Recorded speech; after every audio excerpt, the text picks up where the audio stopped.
Hello friends, welcome to my YouTube channel. ఈ video మీకు నచ్చినట్లయితే సబ్స్క్రైబ్ అండ్ లైక్ కొట్టండి ఫ్రెండ్స్. మేమైతే ఈ వీడియో అంతా మొత్తం మీకు చూపించాలని వీడియో చేస్తున్నాం.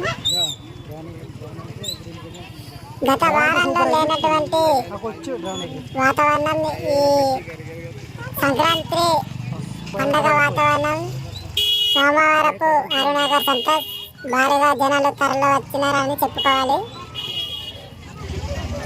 గత వారంలో కన్నా ఈ వారం భారీగా జనాలు గుంపులుగా ఏ షాప్లో చూసినా రద్దీగా ఉన్నట్టు అనిపిస్తుంది.